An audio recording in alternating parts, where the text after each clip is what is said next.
NBA Finals. The Heat are going to be mad after what happened last night. LeBron, Anthony Davis, and the Lakers just taking it to them. The Lakers early. Miami had opened up a lead in the first quarter, and then the Lakers just went on a run and never looked back. That's LeBron to Anthony Davis. Lakers would end that first quarter on a 19-3 run. Now less than 30 seconds left in the half, and the Lakers are just running them out of the gym.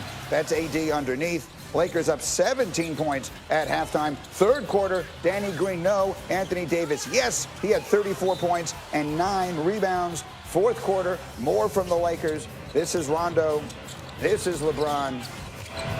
And that's all she wrote. LeBron, 25 points, 13 rebounds, 9 assists. Lakers an easy win, 116-98. They take a comfortable 1-0 lead in the NBA Finals. In his first year in L.A., LeBron missed the playoffs, but he got the help he needed in AD, and that duo just had their 7th game this postseason where both scored 25 points on 50% shooting from the field. That is the most by teammates in a single postseason ever, more, as you see, than even the ultimate duo of Michael Jordan and Scottie Pippen. And here is a long-lost friend, Chris Bosh. It has been much too long since we've had a chance to say hello to you. Thank you so much for getting up with us here today. So, Chris, let's talk about this game last night. Obviously, it was a dominating performance from the Lakers. So now your team, the Heat, have to go back to the drawing board and make the adjustments. What must they do to turn this thing around Friday night in Game 2? Well, I think first things first, just that graphic you showed up, it's really hard to stop LeBron and AD, but if they're both shooting over 25 points a game on 50% shooting, then, you're probably not going to win many of those games. I think this is just one of those things, let's be honest, rip up that old game plan that you had if you're the Heat, ball it up, throw it in the trash, and move forward. I think really it all came down to the effort plays last night, as well as the injuries. But if you look at how the Heat usually play their offense, their defense, they weren't true to their identity last night. So I think if they want to be competitive, they have to get back to the basics. They have to play better on defense, and those effort plays, mitigating those second chance points and offensive rebounds, they've got to do a better job of that too.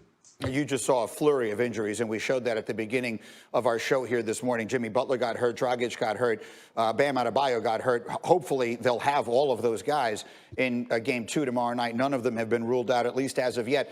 But let's talk about what the bigs, or the big in this case, can do, because that's your area of the floor. The Lakers have so many big guys that they can sort of pummel you with. And Bam Adebayo is kind of in there by himself. What can the Heat do to try and counteract all that size and strength the Lakers have? Well, they do have size and strength themselves. I know they'll probably have to reach into their bench a little bit, probably give some minutes to the other bigs that are out there that will compromise a little bit of their defense. But you have to give it to the Lakers. When they built this team last year, it was known that they were going to have a lot of size. They signed size, JaVale McGee, Dwight Howard, Anthony Davis, LeBron James, you can fit him in there too.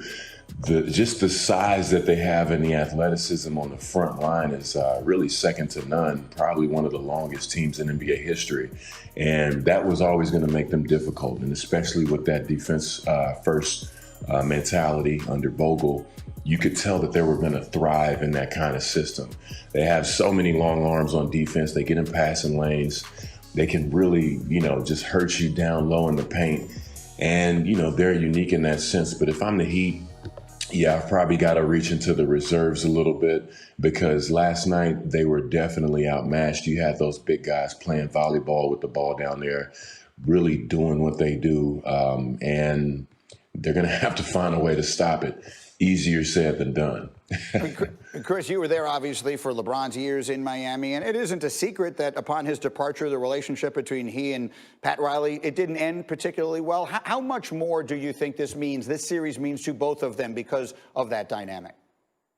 Well, it's an NBA championship up for grabs. I think that is more important than anything else. But hey, let's be honest. If you're playing an old team, if you're playing an old coach, an old friend, you definitely don't want to lose. Not that it's a rivalry, but you want to put your best foot forward. And if you can go up against a LeBron James-led team on the court, or a Pat Riley team led in the office, it's a special victory for you. So we're all competitors. I know those guys are competitors too. I don't believe it if they say it doesn't mean more or less. It always means more.